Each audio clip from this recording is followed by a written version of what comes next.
I found her by accident. While Cheryl raised another toast in her glittering gown and the family danced like royalty under a canopy of chandeliers and soft jazz, I slipped out to catch my breath. The November air in Texas Hill Country had turned sharp after sunset, but anything was better than another minute of that suffocating ballroom. And there she was, Haley, my nephew's bride, curled up in the corner of the garden patio, locked out in nothing but her thin wedding dress, shivering, crying, forgotten. I rushed to her side, wrapped my shawl around her shoulders, and asked how long she'd been out there. She couldn't speak at first. Her lips were blue, but her eyes said everything. I spoke up at dinner, she finally whispered, and Cheryl didn't like what I said. They had punished her on her wedding night, locked her outside like an inconvenience. I guided her back through the grand glass doors. Every head turned as we entered.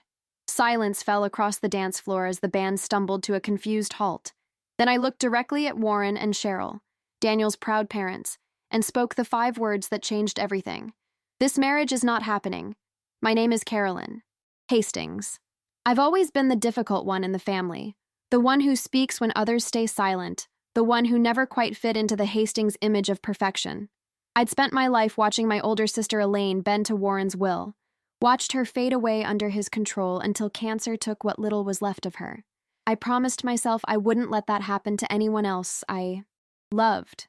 And I loved my nephew Daniel more than anyone. I helped raise him after Elaine passed. I was there for every birthday, every science fair, every broken heart. I gave him everything I had, because that's what love looks like. So when he met Haley, a sweet, thoughtful, independent-minded girl from a modest background, I had hope. She brought light back into him after years of chasing approval from his father and stepmother. But from day one, Cheryl and Warren treated her like she was beneath the family. Cheryl called her rough around the edges. Warren once joked she had store-brand energy at a family dinner. I watched Haley's face fall before she plastered on that smile again. It's not personal, Daniel had assured me when I confronted him. They're just protective of the family. Name, the Hastings name. As if 4 generations of old Texas money made them royalty. I should have pushed harder then. The signs were all there in those early months. The way they cut Haley off when she spoke, how they changed the wedding venue without asking her, the guest list, the vows, the food, all dictated by Warren and Cheryl. And Daniel? He stood silent, loving but weak. The weeks before, the wedding were brutal. Cheryl micromanaged every detail. Haley wasn't even allowed to choose her own dress without approval. At the rehearsal dinner, when Haley made a gentle comment about wanting her mother's recipe served at the reception, Cheryl openly mocked her. She doesn't understand Southern tradition, she said, loud enough for everyone to hear. But we'll train her. I was boiling. I pulled Daniel aside that night and told him he needed to stand up for his fiancée. He nodded but said nothing. It's not worth the fight, Aunt Carolyn, he mumbled. Then came the wedding day at Warren's private ranch. It was more royal affair than celebration. 300 guests, none of Haley's family seated near the front.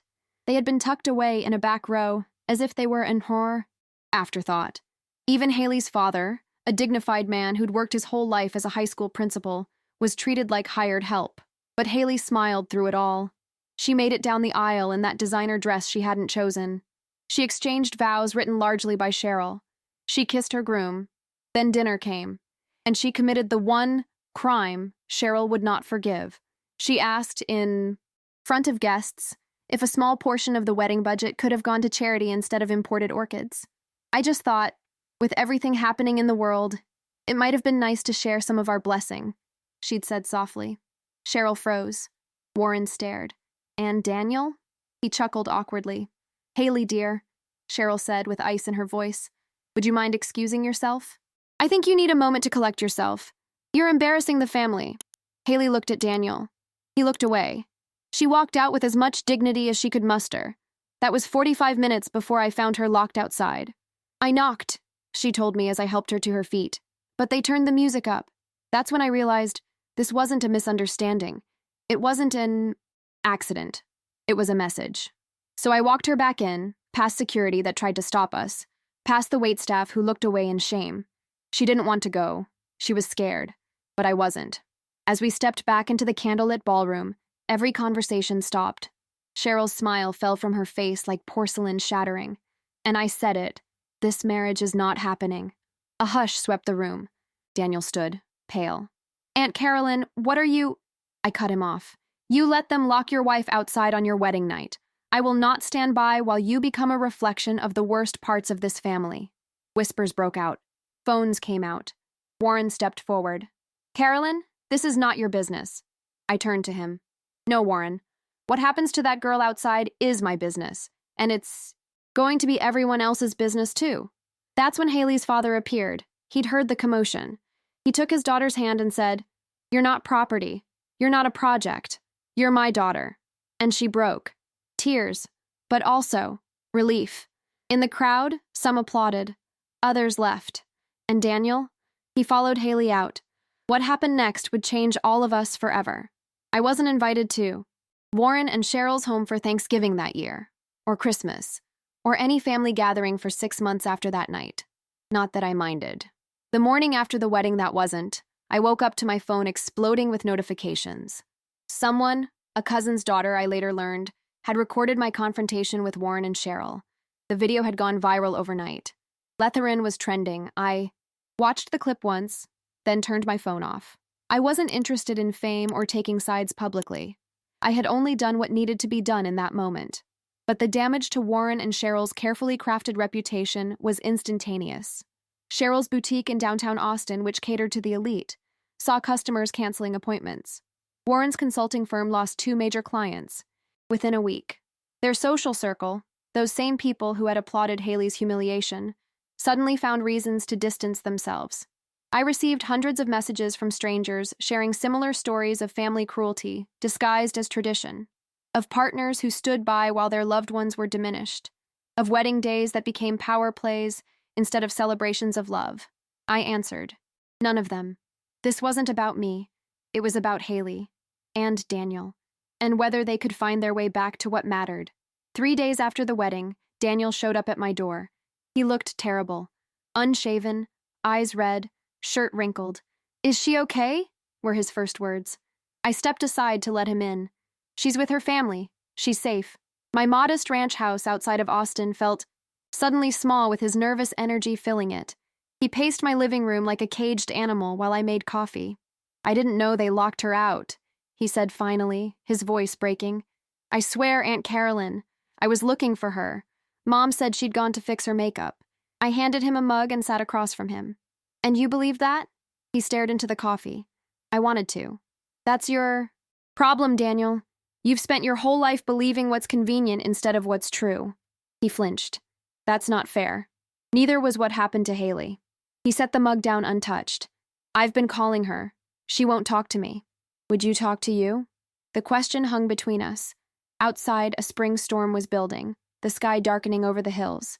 My little garden would be drenched soon. Good. It needed the water. I love her, Daniel said, so quietly I almost missed it. Then why didn't you protect her? He looked up, anger flashing across his face. You don't understand what it's like with them. After Mom died, I know exactly what it's like with them. I cut him off. Your mother was my sister. I watched her disappear a little more every year she was married to Warren, and then Cheryl came along and finished the job. Thunder rumbled in the distance. Daniel got up and walked to the window, his back to me. Dad provided for us, he said. He gave us everything. Everything except the right to be yourselves. He didn't answer. You're 32 years old, Daniel. Still trying to please a man who sees you as an extension of himself. Still letting Cheryl orchestrate your life like it's another one of her charity galas. What do you want from me? He snapped, turning. To cut them off? They're my family. So is Haley, I said quietly. Or she was supposed to be. The rain started then, heavy drops pelting the windows. We both watched it for a moment, grateful for the interruption. I don't know how to fix this, he finally said. And for the first time I heard the boy I'd once known, the one who came to me with scraped knees and broken toys, trusting I could make it better. You start by deciding who you want to be, I told him. Your father's son? Or your own man? He left without answering. A week passed. Then 2. I heard nothing from Daniel or the rest of the family, which didn't surprise me. What did surprise me was the email from Haley. Dear Carolyn, I don't know how to thank you for what you did. Maybe there aren't words for that kind of kindness. To be seen when everyone else was looking away. I'll never forget it. I'm staying with my parents in San Antonio for now. Dad says I can take as much time as I need to figure things out. Mom's been amazing. You'd like her. She's a lot like you, actually. Doesn't take any. Nonsense. Daniel's been calling and texting, and he showed up here yesterday. My dad sent him away, but not before I heard what he had to say through my bedroom window. He says he's left his job at Warren's firm, that he's found an apartment in East Austin, that he wants a chance to be the man I thought I was marrying. I don't know what to do. Part of me wants to believe him. Part of me keeps feeling that cold night air, wondering how long I would have stayed out there if you hadn't found me. How do you know when someone is really changing? Or when they're just saying what you want to hear? I hope it's okay that I'm asking you this. You're the only person who was there for both of us that night. With gratitude, Haley, I read the email 3 times before responding. Dear Haley, real. Change isn't announced, it's demonstrated. Over time, consistently. Take all the time you need. The right decision will still be right tomorrow. And for what it's worth, I believe we all have the capacity to change when we finally understand the cost of staying the same. You're welcome here anytime. Carolyn, I didn't tell her that Daniel had indeed quit his job, that he'd turned down the EA partnership that had been dangled in front of him for years, that he'd moved out of the guest house on Warren's estate into a 1-bedroom apartment that probably cost more than it should. She needed to discover these things on her own terms, to decide what they meant to her. As for me, I was still processing my own exile from the family. Not that I had ever truly belonged, but there was a difference between being the black sheep and being completely cut off. Warren made sure I felt it. He had been my late sister's husband, not my blood relative, but he controlled the family's social connections. Suddenly, invitations dried up. Friends who owed their positions to Warren became mysteriously busy. The nonprofit board I had served on for a decade suggested I take a break. It was a familiar playbook. I'd seen him do it to others who crossed him, but I had something those others didn't. The absolute certainty that I had done the right thing, and that made all the difference. Spring melted into summer, and Austin turned furnace hot. I threw myself into my garden, expanding the vegetable beds and adding native flowers to attract butterflies. Physical work kept my mind occupied, my hands too dirty to check my phone for family updates I knew wouldn't come. My small psychology practice kept me afloat financially. I'd built a loyal client base over 15 years. People who didn't care about Warren Hastings or his social influence. If anything, the wedding incident had brought new clients my way. People drawn to a therapist who, as one new client put it, actually walks the eye. Talk about setting boundaries. I never spoke about what happened. Not to clients, not to friends. The story belonged to Haley and Daniel, not me. It was a sweltering Tuesday in July when my doorbell rang unexpectedly. I'd been watering my tomatoes, hair tied back in a bandana, sweat soaking my t-shirt. Not exactly ready for company. I opened the door to find Daniel on my porch, looking nothing like the polished corporate lawyer I'd known. His hair was longer, his skin tanned. He wore a faded t-shirt and jeans. "Can I come in?" he asked, holding up a 6-pack of my favorite local beer. "I come bearing gifts." I stepped aside to let him in, conscious of my dirt-streaked appearance. "Give me 5 minutes to clean up." When I returned from a quick shower, Daniel was on my back porch, 2 open bottles on the table between the Adirondack chairs. He'd turned on the ceiling fan, which stirred the heavy air without cooling it. "Your garden looks amazing," he said as I sat down. "Those tomatoes are monsters." "Cherokee purples," I told him. "Best tasting tomato in Texas." We sipped our beers in silence for a moment, watching a hummingbird dart around the feeder hanging from the eave. "I got a job," Daniel finally said, "teaching constitutional law at St. Edward's." I nearly choked on my beer. "Teaching? You?" He laughed, a real laugh, not the controlled chuckle I was used to hearing from him. "I know. Dad nearly had an aneurysm." I bet he did. "It pays about 1/5 of what I was making at the firm." He took another sip. "But I don't wake up with a knot in my stomach anymore." I studied him carefully. There was something different about him beyond the casual clothes and relaxed posture. A lightness. "You look good, Daniel." "I feel good. For the first time in, maybe ever." He set his bottle down. "I've been seeing someone. A therapist, I mean." "That's brave," I said, meaning it. It wasn't bravery. It was desperation. He looked out at the garden. "He's helping me." understand why I let them treat Haley that way, why I've let them control so much of my life. And why is that? Daniel was quiet for so long I thought he might not answer. Fear, he finally said. I've been afraid my whole life, of disappointing Dad, of being alone, of finding out I'm not good enough without the Hastings name opening doors. A mockingbird started singing from the oak tree at the edge of my property, cycling through its repertoire of stolen songs. After Mom died, Daniel continued, Dad and Cheryl became my whole world. Their approval was oxygen. I didn't know how to breathe without it. And now? He turned to look at me, his eyes clearer than I'd seen them in years. Now I'm learning. It's not easy. Sometimes I still catch myself thinking, what would Dad do? Before I make a decision. But I'm getting better at asking what I want instead. And what do you want, Daniel? Haley, he said without hesitation. But only if she wants me too. The real me, not the man she thought she was marrying. He paused. We've been talking, just as friends for now. She told me, I said, remembering our coffee date the previous week. Haley had been cautiously optimistic, but still wary. Healing from betrayal takes time. She's different too, Daniel said. Stronger, more certain of herself. That tends to happen when you realize you can survive your worst fear. I finished my beer. Being cast out, humiliated, abandoned by the person who promised to stand by you, and finding out you're still standing. Daniel winced. I will regret that night for the rest of my life. Good, I said. Some things should stay with us. They're how we remember who we don't want to be anymore. He nodded slowly.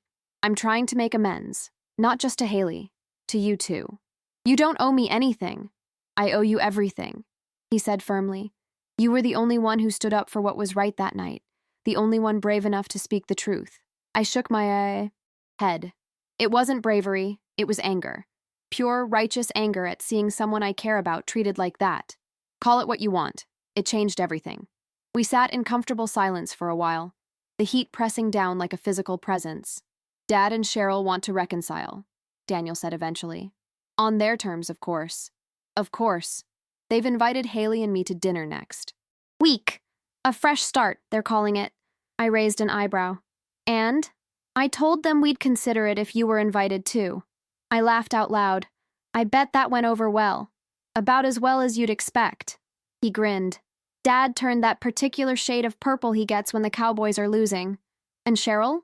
She suggested a family therapist instead, someone who could help us all move past this unfortunate incident. Meaning someone who could convince Haley to fall back in line? Daniel nodded. That's how they operate. Nothing's ever their fault. There's always an explanation, a justification, and if you don't accept it, you're the problem.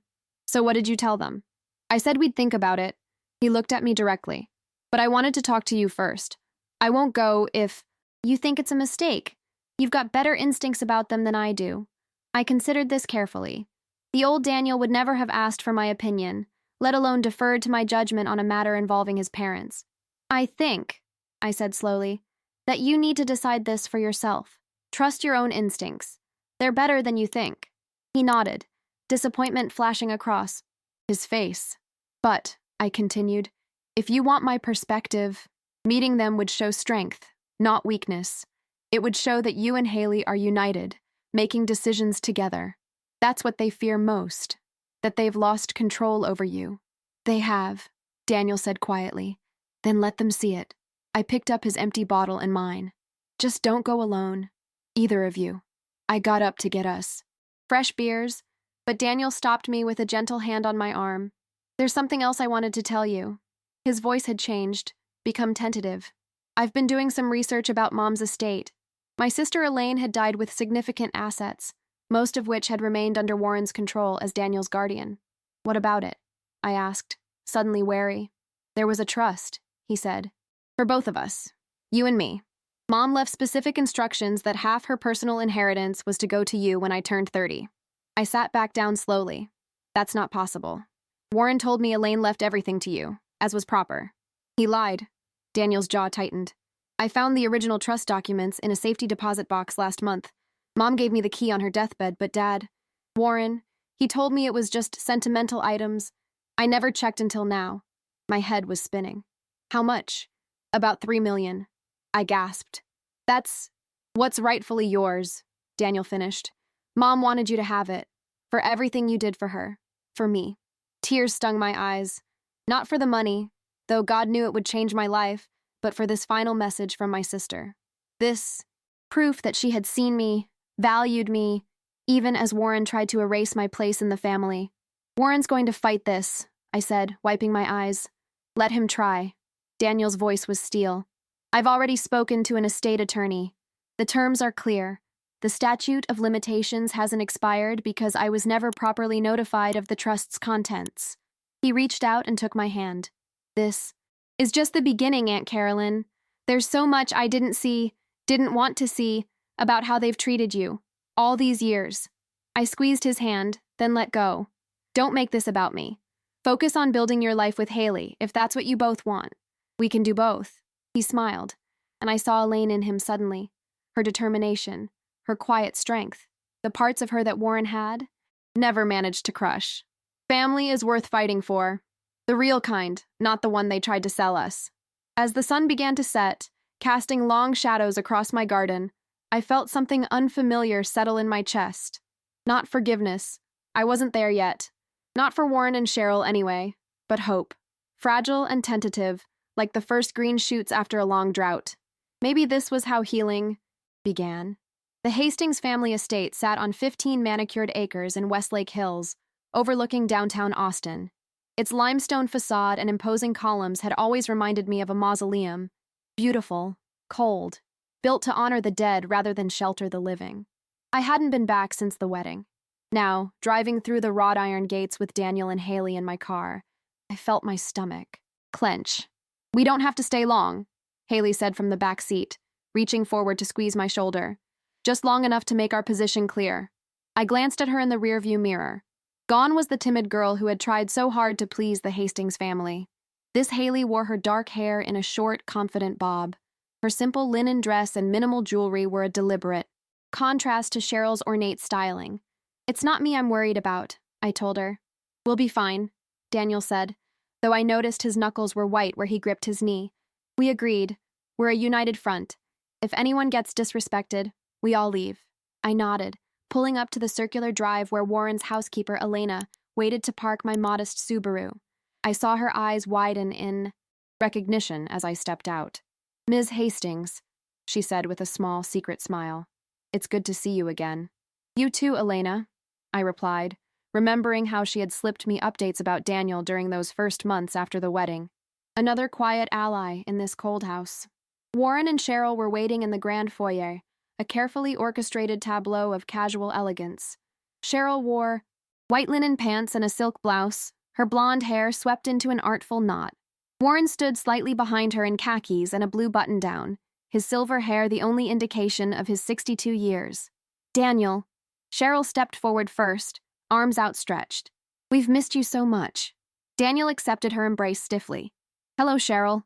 Warren shook his son's hand, then turned to Haley, with a practiced smile. Haley, you look lovely.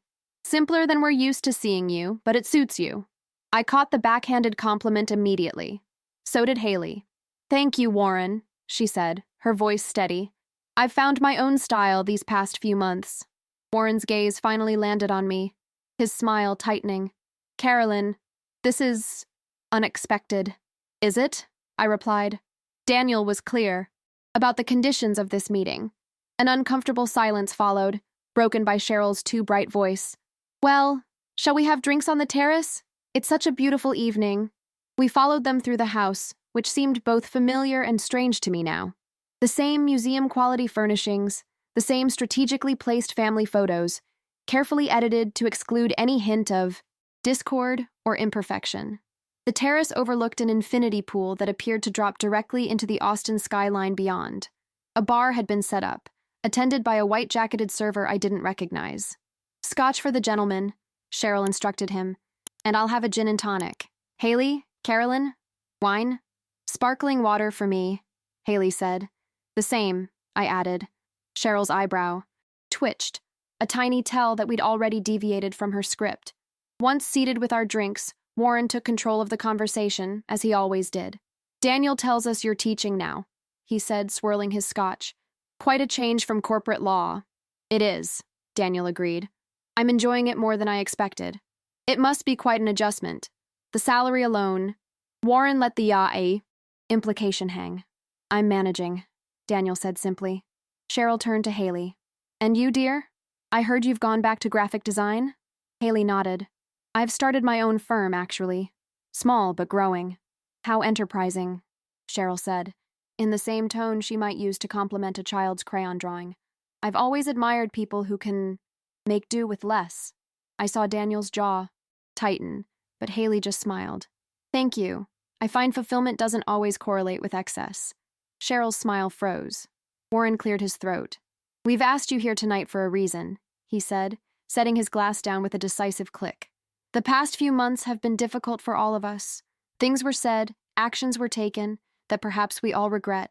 I don't regret anything, I said quietly. Warren's eyes flashed to me. Carolyn, please. We're trying to heal as a family here. Are we? I asked. Because it sounds like you're trying to sweep what happened under the rug. What would you have us do? Cheryl interjected. Wear sackcloth and ashes? Publicly flog ourselves? It was a misunderstanding, blown out of proportion. A misunderstanding? Haley's voice was soft, but clear. You locked me outside, in November, for nearly an hour. The door was unlocked, Cheryl insisted. You could have come back in any time. No, Haley said. It wasn't. Cheryl looked to Warren for support. He shifted uncomfortably. Perhaps one of the staff locked it by mistake. Perhaps, I said. You should stop lying to our faces. Warren's facade cracked. Now listen. Here?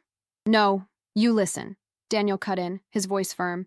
We didn't come here for excuses or revisions of history. We came because, despite everything, you're still my parents. And I want to believe there's a path forward for us. But it starts with truth. Warren and Cheryl exchanged glances. The truth, Warren said carefully, is that we've always wanted what's best for you, son. What you've wanted, Daniel replied, is what makes you look best. There's a difference. That's unfair, Cheryl protested. We've given you every advantage. At what cost? Daniel asked. My autonomy? My integrity? The right to choose my own wife? My own career? My own life? We never forced you to do anything, Warren insisted. Didn't you? Daniel leaned forward. What about when you threatened to cut me off if I didn't join your firm? Or when you told Haley her family couldn't invite more than 20 guests to our wedding because it would upset the balance? Cheryl waved a dismissive hand. Wedding planning is always stressful. Everyone gets emotional. Emotional enough to punish the bride by locking her out in the cold? I asked. A tense silence fell. In the distance, the downtown lights began to twinkle on as dusk deepened. Perhaps, Warren finally said, mistakes were made, on all sides. It wasn't an apology, but it was as close as Warren Hastings ever came to admitting wrongdoing. Daniel looked at Haley, who gave him a slight nod. Here's what we want, Daniel said. Genuine respect for our choices. No more manipulation, no more control disguised as concern. And an actual apology, Haley added quietly. Not just to me, but to Carolyn too.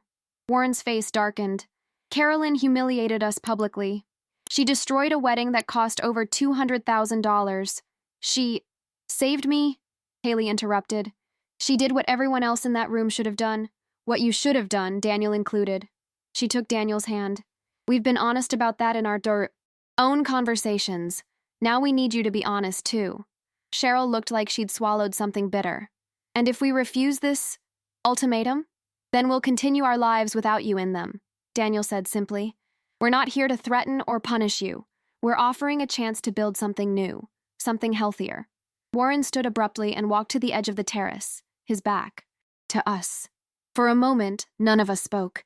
The cicadas had started their evening chorus, filling the silence with their pulsing rhythm.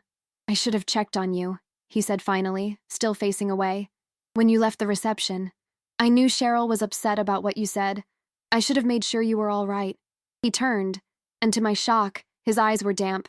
I'm sorry, Haley, truly. It wasn't a full acknowledgement. It didn't address the deliberate cruelty, the locked door, but it was something. Cheryl remained rigid, her fingers white around her glass.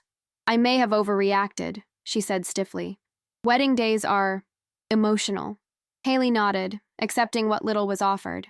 Thank you. Warren returned to his seat but avoided looking at me. As for the trust, he said to Daniel, Your mother's wishes should be honored. I'll have the papers drawn up to transfer the funds to Carolyn immediately. Thank you, Daniel said. I said nothing. Warren still hadn't addressed me directly, still hadn't apologized for years of exclusion and belittlement that culminated in that wedding night. But maybe this wasn't about me. Maybe it was about Daniel and Haley finding peace. Finding a way forward that didn't require complete estrangement from his parents.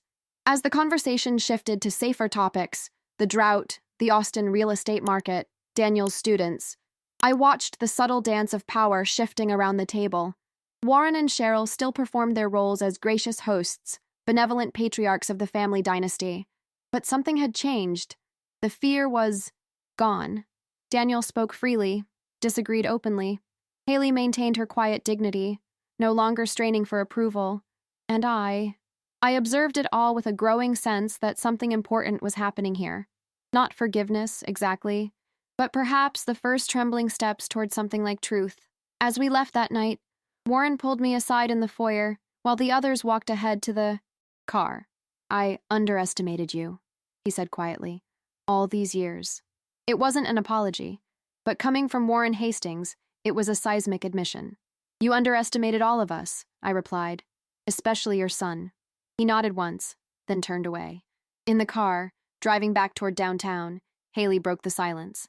Well, that was excruciating, I offered. She laughed, a bright, genuine sound. Actually, I was going to say empowering. They don't have any power over me anymore, over any of us. Daniel reached back to take her hand.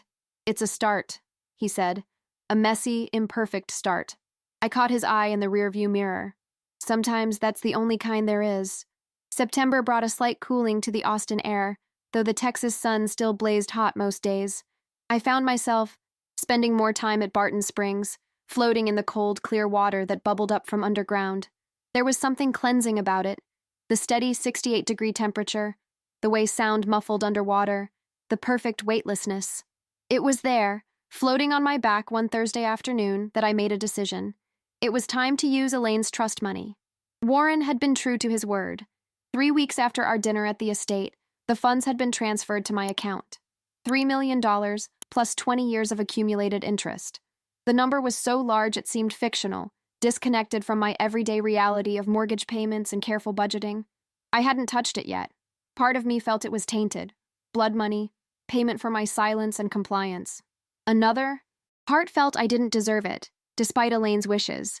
What had I done, really, except speak up once when it mattered? But as I floated in Barton Springs that day, watching clouds drift across the Texas sky, I realized the money wasn't payment for anything. It was Elaine's love, her way of making sure I would be taken care of when she couldn't do it herself. To reject it would be to reject her. Final act of sisterhood. So I made a plan. I paid off my mortgage first, a practical decision that gave me immense peace of mind. Then I established a scholarship fund at the University of Texas for first-generation college students studying psychology, naming it after Elaine. After setting aside enough to ensure my comfortable retirement, I created a foundation dedicated to supporting survivors of domestic coercion and control. The Elaine Hastings Foundation would provide emergency housing, legal aid, and therapy to those trapped in the kind of gilded cages Warren had built for my sister. It wouldn't bring Elaine back, but it might prevent others from disappearing into similar marriages. Daniel and Haley were the first to join the foundation's board, followed by several of my colleagues from the psychology community. We held our first meeting in my backyard under the oak tree, drinking iced tea and mapping out our vision. Mom would have loved this, Daniel said as we finished drafting our mission statement. Using Warren's money to help people escape situations like hers? It's not revenge, I said quickly. It's reclamation. Haley smiled. The best kind of justice isn't punishment, it's restoration. That became our unofficial motto.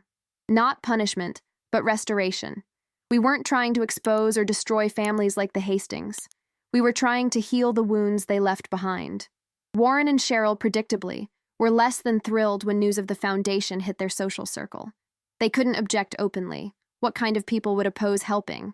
Domestic abuse survivors? But their disapproval was clear in the subtle distancing that followed. Invitations to family events became less frequent for Daniel and Haley. My own tenuous reconnection to the family frayed once more. It didn't matter. We were building something new. something that mattered. October brought with it a development I hadn't anticipated. An editor from Texas Monthly contacted me, wanting to feature the foundation in an article about innovative approaches to addressing domestic coercion. "We'd also like to tell your story," the editor, a woman named Maya, said over coffee at a quiet cafe on South Congress. "The wedding incident, the trust, the foundation, it's powerful." I hesitated. "I'm not interested in publicly shaming the Hastings family." Maya nodded. "This isn't about shame. It's about illuminating a pattern that's too often invisible. The kind of control that doesn't leave bruises but breaks spirits all the same." I considered this. I'd need to discuss it with Daniel and Haley. And I won't name Warren or Cheryl specifically. "Of course." Maya slid her card across the table. "Take your time, but I think your story could help a lot of people. Recognize their own situations. Sometimes we don't see the cage until someone else points it out." That night, I called Daniel. He and Haley had moved in together, into a modest craftsman house in the Holly neighborhood, far from Westlake Hills in both distance and spirit. "I think you should do it," he said, after I explained Maya's proposal. "But I'd like to contribute too. Tell my side of the story." "Are you sure? Your relationship with your father is still complicated," he finished. "It always will be. But that's part of the story too, isn't it? How control warps love, how we can be complicit in someone else's cage." I heard a murmur in the background. Haley, asking what we were discussing. "Hold on," Daniel said. "Let me put you on speaker." When I repeated Maya's proposal, Haley was quiet for a moment. "I want to participate too," she finally said. "But I have one condition." "What's that?" I asked. "We offer Warren and Cheryl the chance to tell their side." Her voice was steady. "They won't take it, but we should offer." Daniel made a sound of protest, but Haley continued. "Not because they deserve it, but because it's the right thing to do. This isn't about revenge, remember? It's about truth. The whole truth." I smiled, though they couldn't see it through the phone. Haley had come so far from the young woman trembling in that garden. "You're right," I said. "I'll have Maya reach out to them." As Haley predicted, Warren and Cheryl declined to be interviewed, but the article went forward without them. Over several weeks, Maya interviewed the three of us separately and together, weaving our accounts into a narrative that was both deeply personal and universally resonant. When the issue was published in November, exactly 1 year after the wedding, that wasn't, the response was overwhelming. The foundation received hundreds of emails from people sharing similar stories of control disguised as love, of manipulation hidden behind family, tradition, of the courage it took to finally walk away. Even more moving were the messages from people still trapped in those situations, seeing their own lives reflected in our story. "How did you find the strength?" they asked. "How did you know it was time to leave?" We didn't have perfect answers, just our own imperfect journeys toward freedom. The most unexpected response came from Elena, Warren's housekeeper of 15 years. She visited me one afternoon, nervous but determined. "I have something for you," she said, handing me a small leather-bound book. "It belonged to your sister." I opened it with trembling hands. It was Elaine's diary, the pages filled with her delicate handwriting. "She gave it to me before she died," Elena explained. "Made me promise to keep it safe until the time was right." She looked down. After I read the article, I knew it was time. "Thank you," I whispered, clutching the diary to my chest. Elena smiled sadly. "She was a good woman, your sister. She tried to protect Daniel in her own way." She hesitated. "Mr. Hastings, he is not a monster. But power, it changes people." After she left, I sat on my porch for hours, reading Elaine's words.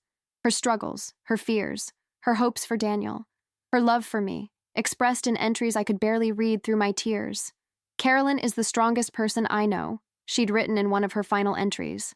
"I hope someday she can help Daniel find that same strength, and I hope she knows how much I love her, even when I'm too weak to show it." I called Daniel that night. "I have something you need to see," I told him. He and Haley came over the next day.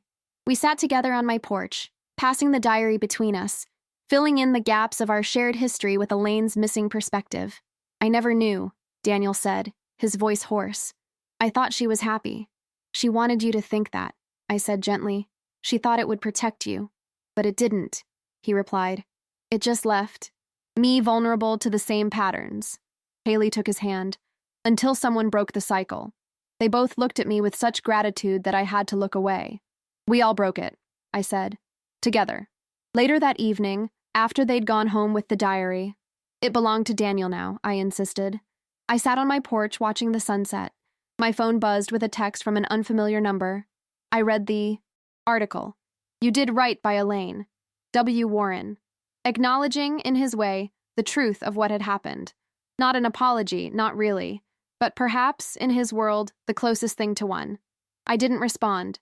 Some conversations are better left unfinished. As November deepened toward Thanksgiving, the Foundation's work expanded. We partnered with local shelters, hired a staff attorney, began offering emergency grants to those trying to leave controlling relationships. The trust money flowed outward, creating ripples of change throughout Austin and beyond. Daniel and Haley remained deeply involved, despite their busy careers. They seemed to draw strength from the work, from transforming their own painful experience into support for others. And me? I found myself stepping back slightly, making room for younger voices, newer perspectives. I remained on the board, but focused more on my therapy practice, which had evolved to specialize in survivors of coercive control. I also started writing, first journal entries, then essays, and finally the beginnings of a book about recognizing the invisible cages we sometimes build around ourselves, about the courage it takes to speak uncomfortable truths, about family dynamics that silence some voices while amplifying others. It wasn't revenge literature. It was, as Haley would say, restoration, a reclaiming of narrative, of agency, of the right to tell our own stories in our own words. And throughout it all, I kept coming back to those 5 words I'd spoken that night, standing in Warren's ballroom with Haley shivering beside me. This marriage is not happening. Simple words. Obvious words, really, given the circumstances. But they had changed everything. For Haley, for Daniel, for me, for all of us. Thanksgiving came, bringing with it the complicated question of family gatherings.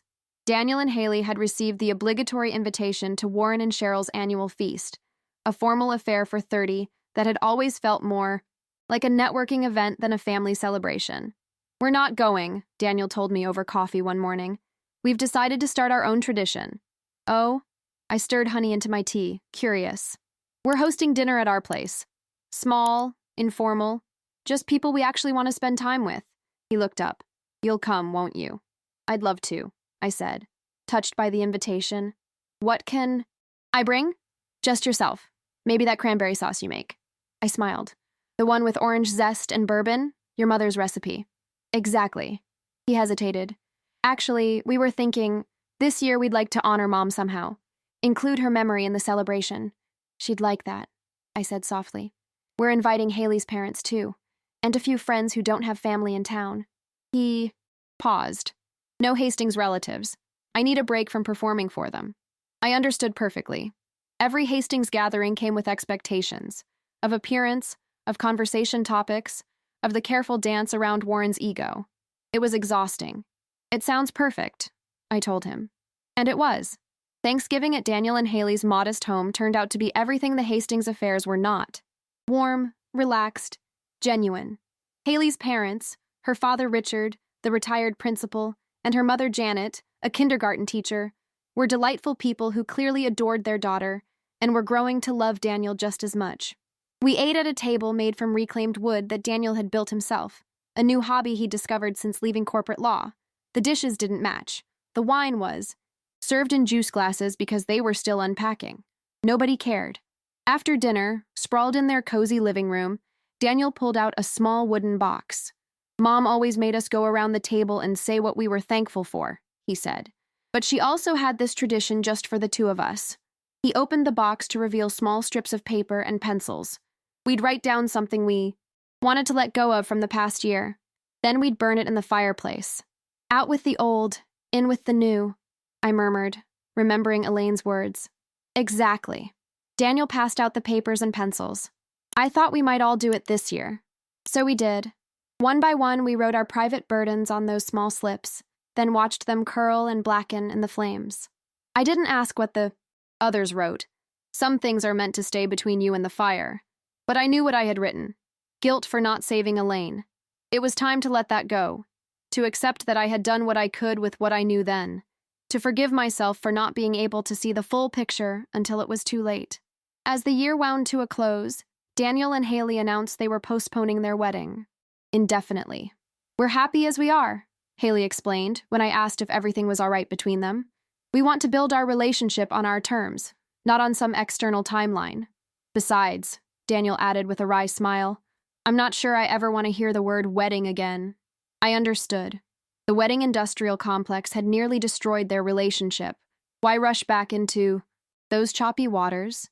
Christmas came, and with it, another invitation from Warren and Cheryl.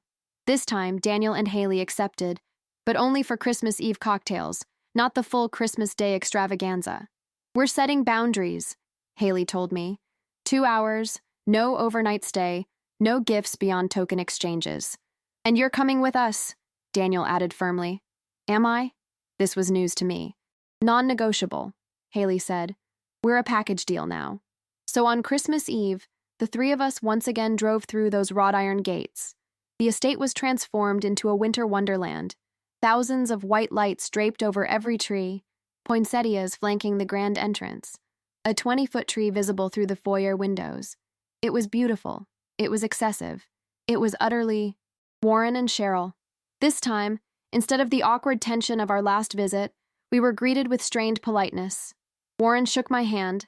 Cheryl air-kissed my cheek. Progress, of a sort. The house was full of Hastings' relatives, most of whom gave me a wide berth. I was still the troublemaker, the one who had ruined Daniel's wedding and embarrassed the family. I didn't mind. Their opinion of me had never much mattered.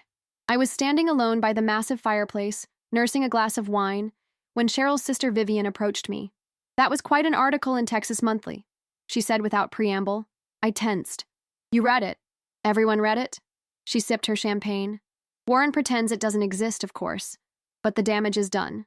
"It wasn't meant to damage anyone," I said, carefully. "It was meant to help people recognize patterns of control, yes." Vivian waved a manicured hand. "I got that part. Very noble." She leaned closer. "You know what no one's saying out loud? That Cheryl does to Warren exactly what Warren did to Elaine." I blinked in surprise. "What do you mean?" "Look at them." Vivian tilted her head toward where Warren and Cheryl stood greeting late. "Arrivals. She controls everything. Who he sees, what he wears, what he says at these events. She's been isolating him for years." I observed them with new eyes. The way Cheryl subtly adjusted Warren's posture with a hand on his back. The way his eyes checked with her before he answered a question. The practiced performance of their partnership. "I never saw it that way," I admitted. Vivian shrugged. "No one does. Men can't be victims of control, right? Especially not powerful men like Warren." Her tone was bitter. "But I grew up with Cheryl. I know how she operates. Warren was vulnerable after Elaine died. She saw her opportunity and took it. I didn't know what to say. This perspective complicated my neat narrative of Warren as the villain of our family story. "Why are you telling me this?" I finally asked. "Because that foundation of yours?" Vivian finished her champagne. "It might want to consider that coercive control isn't just something men do to women. It's about power, not gender." She walked away, leaving me with a new piece of the puzzle I wasn't sure where to place. Later, as Daniel, Haley, and I prepared to leave, Warren pulled me aside. "Thank you for coming," he said formally. "It means a lot to Daniel." "Yes," I replied. "It does." He cleared his throat. "The foundation, it's doing good work. Thank you." I was surprised by the acknowledgement. Elaine would be proud. His voice caught slightly. "Of all of you." Before I could respond, Cheryl appeared at his side, sliding her arm through his. "Darling, the Mitchells are leaving. We should say goodbye." Warren nodded, the brief moment of vulnerability gone. "Merry Christmas, Carolyn." "Merry Christmas, Warren." As we drove away from the estate, its thousands of lights glowing in the Texas night, Daniel asked, "What did Dad say to you?" "That Elaine would be proud of us," I told him. "Of the foundation." Daniel was quiet for a moment. "Do you think that's true?" "I do," I said. "I really do." The new year arrived, bringing with it a sense of possibility I hadn't felt in decades. The foundation was thriving, expanding its reach beyond Austin to other Texas cities. My book was taking shape, chapter by chapter. Daniel and Haley were building a life together on their own terms, and I was learning, slowly, to see the past with new eyes, to understand that patterns of control and coercion were more complex than I'd initially believed, that people could be both victims and perpetrators, that the cages we live in are sometimes of our own making, sometimes imposed by others, and most often some complicated combination of both. In February, almost 15 months after that fateful wedding night, I received an unexpected visitor at my office. I had just finished with my last client of the day when my receptionist buzzed. "There's a Mrs. Hastings here to see you," she said. "No appointment." My heart jumped. "Cheryl? Should I send her in?" I took a deep breath. "Yes, please do." Cheryl entered my office with her usual perfect posture, designer handbag over her arm. But something was different. The careful makeup couldn't hide the shadows under her eyes, the slight tremor in her hands. "Thank you for seeing me," she said, taking a seat across from me. "Of course." I kept my voice neutral. "What can I do for you, Cheryl?" She set her handbag in her lap, clutching it like a shield. "I've been reading about your foundation. The work you're doing." I nodded, waiting. She swallowed. "I think I might need your help." Of all the things I had expected her to say, this wasn't one of them. "My help?" "Not personally," she clarified quickly. "I have a friend. She's in a situation like the ones you describe in your materials. The control, the isolation, the feeling that she's disappearing a little more every day." I studied her carefully. "Your friend?" Cheryl met my gaze steadily. "Yes, my friend." I understood. Some truths are too painful to claim as our own, at least at first. We project them onto others, friends, acquaintances, fictional characters, until we're ready to recognize them in ourselves. "We have resources that might help your friend," I said gently. "Support groups, legal advice, financial planning for independence." Cheryl nodded, blinking rapidly. She'd appreciate that information. I opened my desk drawer and took out one of the foundation's information packets. As I handed it to her, our fingers brushed. "Cheryl," I said quietly, "whatever happened that night at the wedding, it doesn't define who you are or who you can become." A single tear slipped down her cheek, quickly wiped away. "Doesn't it, though?" "No," I said firmly. "One of the things we teach at the foundation is that people can change. Patterns can be broken. New beginnings are always possible." She tucked the packet into her handbag. "Even for someone like me? Especially for someone like you." She stood to leave, composure mostly restored. At the door, she paused. "I did lock that door, you know. I was so angry at her for embarrassing us in front of everyone. I wanted to teach her a lesson." I nodded. "I know. I'm sorry," she said, the words clearly unfamiliar on her tongue. "To Haley. To you. I don't expect forgiveness." "What do you expect?" I asked. She considered this. A chance to do better. To be better. As she left, I sat in my quiet office, thinking about the strange, twisting paths that bring us to the moments that define us. How one cruel act had led to a confrontation, which led to a foundation, which led to Cheryl Hastings sitting in my office asking for help. Not revenge, restoration. It was what Elaine would have wanted. Spring arrived in Austin with its usual explosion of bluebonnets and Indian paintbrush along the highways. The wildflowers reminded me of Elaine. She had loved this season, often taking Daniel on weekend drives to photograph the colorful fields when he was small. My book was nearly finished. I had titled it Breaking the Gilded Cage, Recognizing and Escaping Coercive Control. The publisher, a mid-sized company specializing in psychology and self-help, had expressed enthusiasm about its potential to help others. They particularly liked that the book didn't demonize the controllers or oversimplify the complex dynamics of these relationships. I had learned too much about the nuances of control to paint with such broad brushes anymore. Cheryl had continued to attend the Foundation's support group, still under the pretense of gathering information for her friend.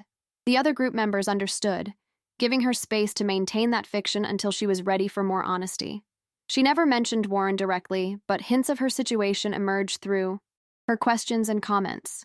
"What if someone has built their whole identity around a certain relationship?" she asked during one session. "How do they even begin to imagine themselves outside of it?" "One small piece at a time," answered Maria, a group regular who had left her controlling husband 2 years earlier. "You don't have to have it all figured out. You just need to know the current situation isn't sustainable." I watched Cheryl absorb this, nodding slightly. After the session, she lingered, waiting until the others had left before approaching me. "Warren's asked me for a divorce," she said without preamble. I blinked in surprise. "I'm sorry, Cheryl." She gave a brittle laugh. "Are you? I thought you'd be pleased." The villain gets her comeuppance. You're not a villain, I said gently. And I don't believe in comeuppance. Remember? Not punishment. Restoration. She sank into a chair, suddenly looking every one of her 58 years. He says I'm controlling, that I've isolated him from his friends, his interests. Her voice dropped. That I'm doing to him what he did to Elaine. I sat beside her, unsure what to say. The irony wasn't lost on me, that Warren, Hastings, who had controlled my sister so completely, was now claiming victimhood. And yet, was it possible both things were true? That Warren had controlled Elaine, and Cheryl now controlled Warren? That the cycle had simply shifted to new players? What do you want, Cheryl? I asked finally. She looked startled by the question. What do I want?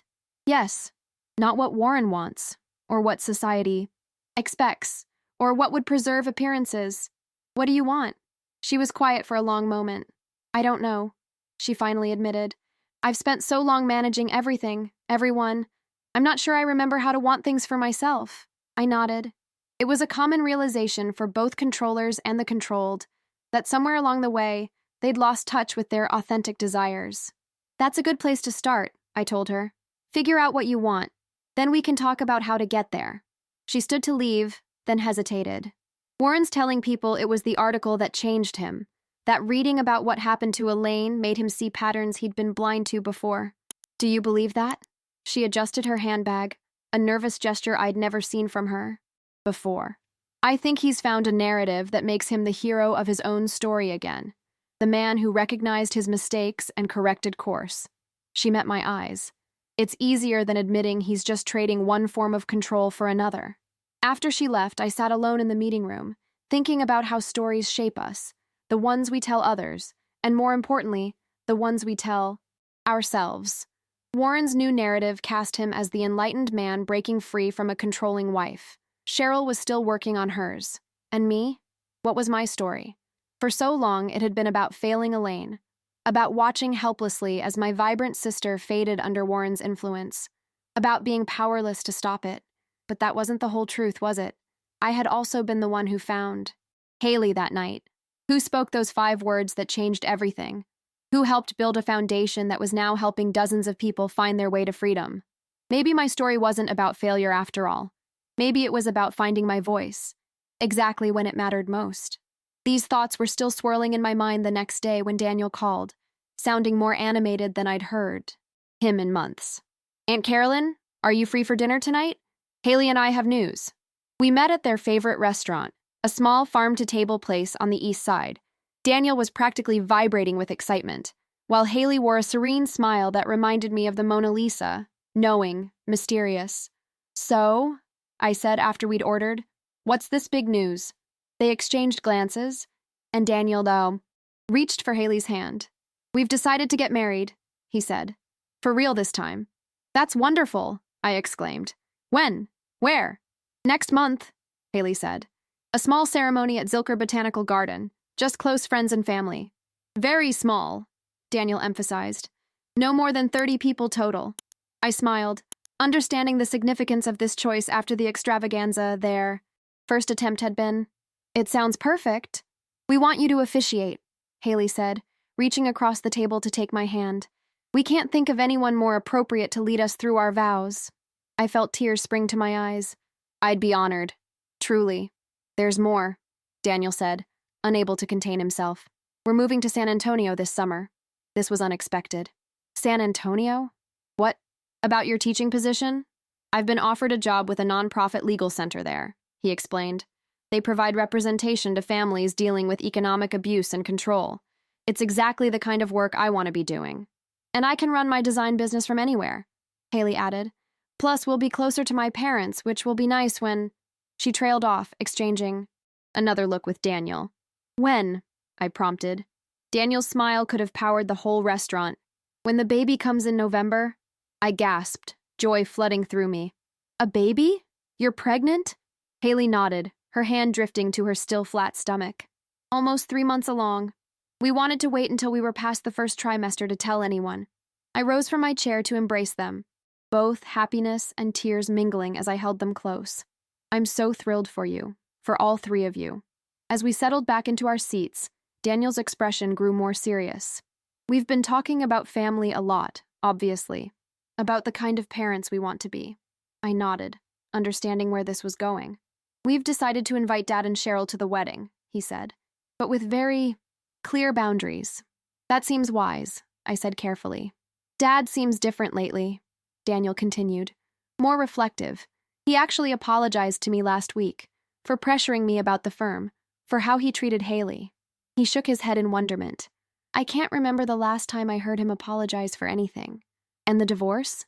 I asked, curious about how much Warren had shared with his son. He told me, Daniel confirmed. He says they've grown apart, want different things. He shrugged. Standard divorce talk, I guess, but it feels like there's more to it. I chose my words carefully, respecting Cheryl's privacy. People change. Sometimes relationships can't accommodate that change. Well, whatever's happening between them, we want to be clear about our expectations, Haley said firmly. No controlling behavior, no criticism. If they can't support our choices, they can celebrate from a distance. I felt a surge of pride at her confidence. This was not the same young woman who had tried so desperately to please the Hastings family a year and a half ago. And the baby? I asked. How do they feel about becoming grandparents? Dad cried, Daniel said, still sounding amazed. Actually cried when we told him. Said it was a second chance he didn't deserve. I absorbed this, thinking about how life sometimes offers the most unexpected paths to redemption. Warren Hastings, controlling patriarch, transforming into a humble grandfather. It seemed almost too neat, too convenient. And yet, wasn't that what our foundation was all about? The belief that people could change, that patterns could be broken. What about your mother? Haley asked gently. How do you think Elaine would feel about all of this? Daniel was quiet for a moment. I think she'd be proud, he finally said. Not just of the baby, but of everything we've built. The foundation, the boundaries, the honesty. He looked at me. Don't you think? I know she would, I said, remembering my sister's words in her diary. Her hope that Daniel would find strength, that I would help him find it. She'd be so proud of the man you've become. As dinner progressed, we discussed wedding details. Haley's simple dress, the wildflower arrangements, the string quartet Daniel had surprised her by booking. It would be nothing like the extravaganza at Warren's estate, and that was precisely the point. This wedding wasn't about impressing anyone or fulfilling social obligations. It was about Daniel and Haley, their love, their commitment, their future. As we walked to our cars afterward, Daniel hung back a moment, letting Haley walk ahead. There's something else, he said quietly. We want to name the baby after Mom if it's a girl. Emotion closed my throat. Elaine would be beyond honored, I managed. And if it's a boy, he continued, we're thinking of Elaine's middle name, James. It's perfect either way, I assured him, pulling him into another hug. Just perfect.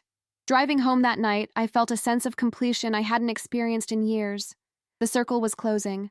A new generation was beginning. The mistakes of the past wouldn't be repeated. At least that was my hope. When I arrived home, there was an email waiting from my publisher. They wanted to move forward with the book, with one small change. They wanted me to include more of my personal story as a framing device. Your experience finding your nephew's bride locked outside is compelling and immediately relatable, the editor wrote. It's the perfect entry point to discuss these complex dynamics, in a way readers will connect with emotionally. I sat on my porch watching fireflies rise from my garden in the gathering dusk and considered the request. For so long, I'd kept my distance from the story, positioning myself as an observer, a catalyst, but not the protagonist. But maybe that was another form of hiding, of diminishing my own role, my own journey. Maybe it was time to fully claim my story. I opened my laptop and began to type. I found her by accident. While Cheryl raised another toast in her glittering gown, and the family danced like royalty under a canopy of chandeliers and soft jazz, I slipped out to catch my breath. And there she was, Haley, my nephew's bride, curled up in the corner of the garden patio, locked out in nothing but her thin wedding dress, shivering, crying, forgotten.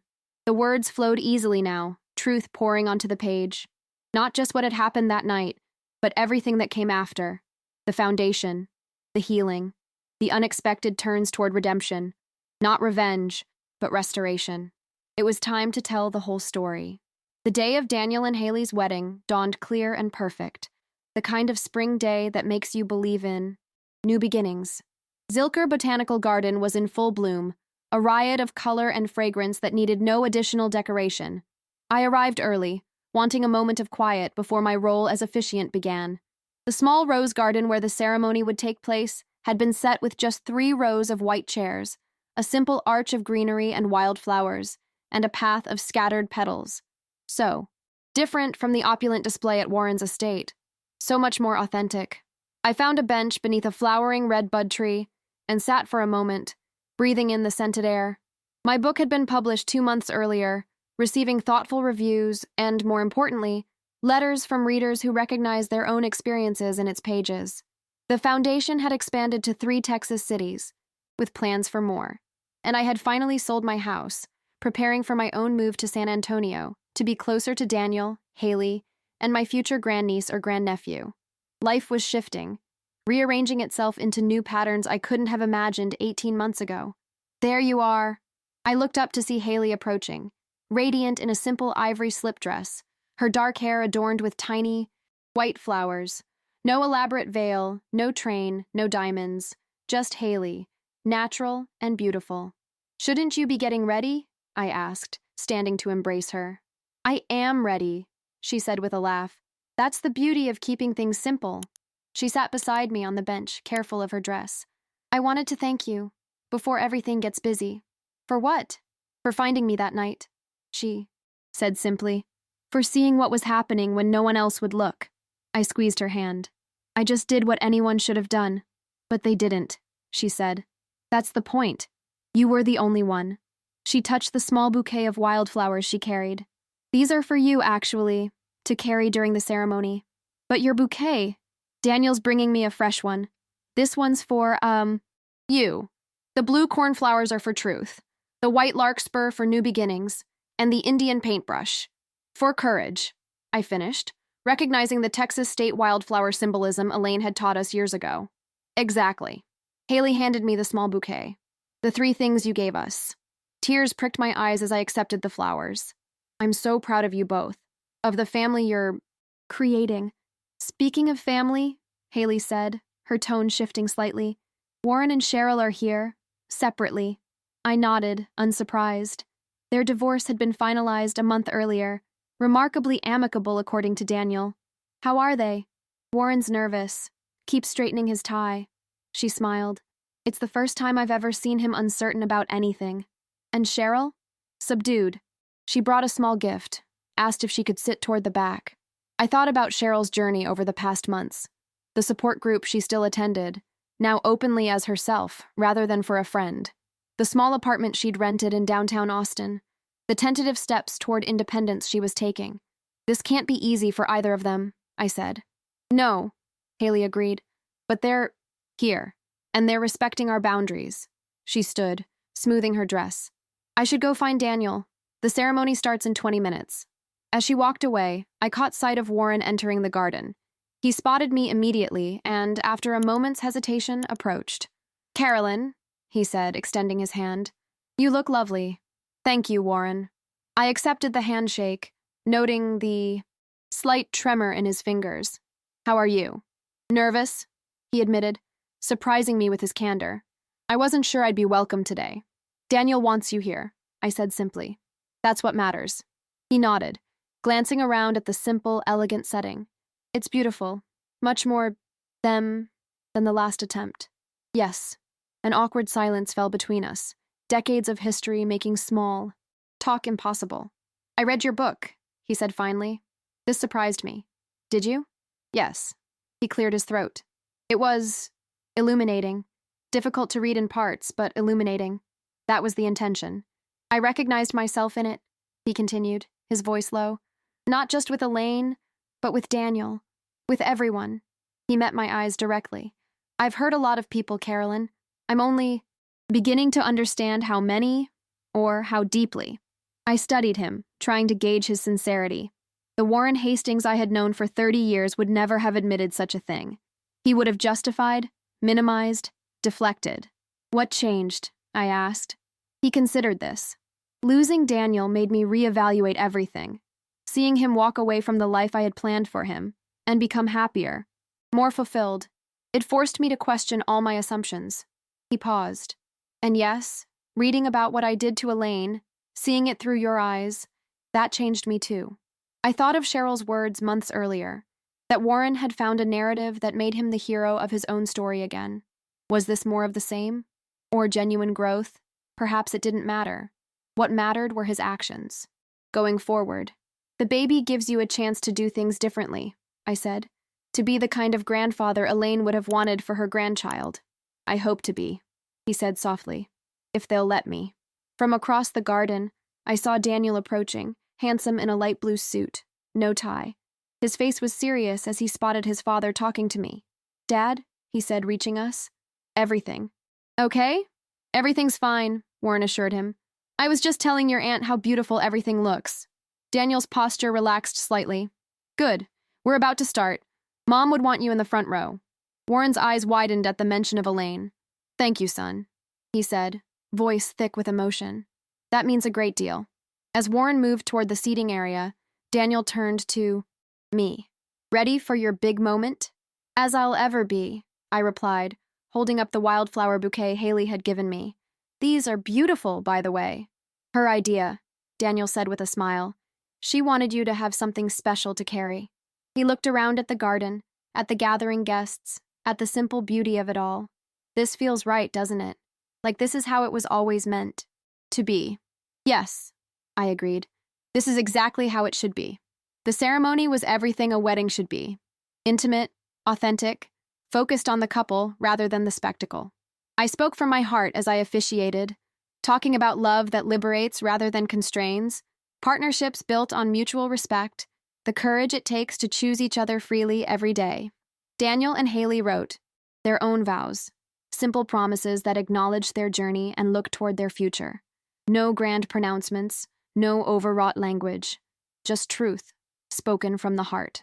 I choose you, Daniel said, his voice steady as he looked into Haley's eyes, not as an extension of myself or a reflection of my family, but as your own complete person. I promise to see you, truly see you, every day of our lives together. Haley's vows echoed the theme of true sight, of recognition. I promise to always speak my truth to you and to listen for yours, to create a home where neither of us has to pretend or perform, where we can both be fully, authentically ourselves. As I pronounced them husband and wife, I felt Elaine's presence so strongly it took my breath away, not as a ghost or a supernatural visitation, but as a continuation. Her love, her hopes, her blood flowing through Daniel into this new family being formed before our eyes. The reception was held in a nearby pavilion, simple but elegant. No assigned seating, no formal dinner, just good food, good music, and genuine celebration. I watched as Warren and Cheryl navigated the gathering separately, each making tentative efforts to connect with Haley's family, with Daniel's friends from his new life. It wasn't perfect. There were moments of tension, of old patterns threatening to reassert themselves. I saw Warren start to correct Daniel's choice of wine before catching himself. I noticed Cheryl begin to comment on Haley's hairstyle, then stop mid-sentence, choosing appreciation instead of criticism. Small steps, but steps nonetheless. As the evening wound down, I found myself on the pavilion's small deck, looking out over the garden where fairy lights now twinkled among the trees. Haley joined me, slipping off her shoes with a sigh of relief. Happy? I asked.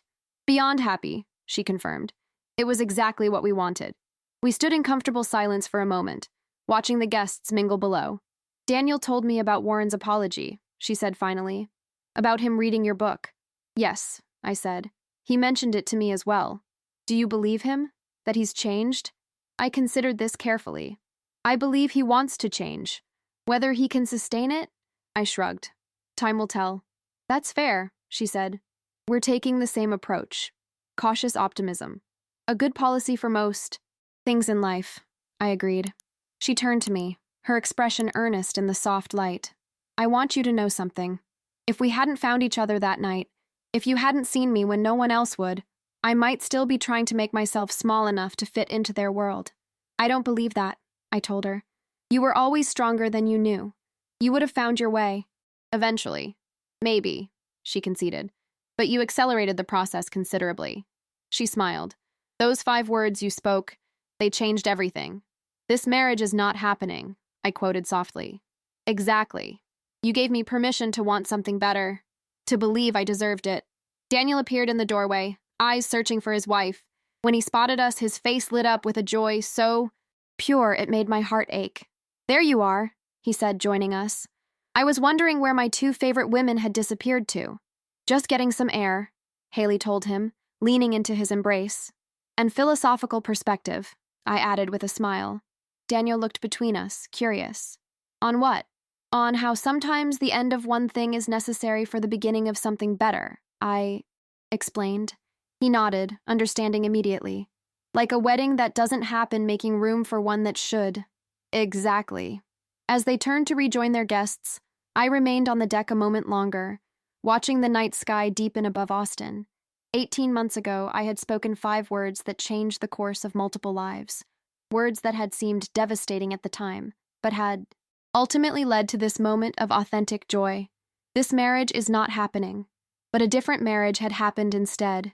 A truer one, a better one, and in that difference lay all the meaning in the world. 6 months later, I stood in the hospital room, cradling my great-niece in my arms for the first time. Elaine Carolyn Hastings had her mother's dark eyes and her father's determined chin. At just 2 hours old, she already seemed to be observing the world with remarkable alertness. "She's perfect," I whispered, overwhelmed by love for this tiny continuation of our family. "Mom would be so proud," Daniel said, sitting on the edge of Haley's bed, his arm protectively around his exhausted but radiant wife. "She is proud," I said with certainty. "Wherever she is, she's watching this moment and beaming with pride." Little Elaine gripped my finger with surprising strength, and I made her a silent promise. I would tell her about her grandmother someday, about how sometimes love gets twisted into control, but how true love always sets us free, about how the truth, once spoken, can break even the strongest cages, and about how it's never too late to choose a different path, to speak the words that change everything. This marriage is not happening. 5 simple words that had ended one story and begun another. Words that had seemed like an ending, but were actually a beginning. The most beautiful beginning of all.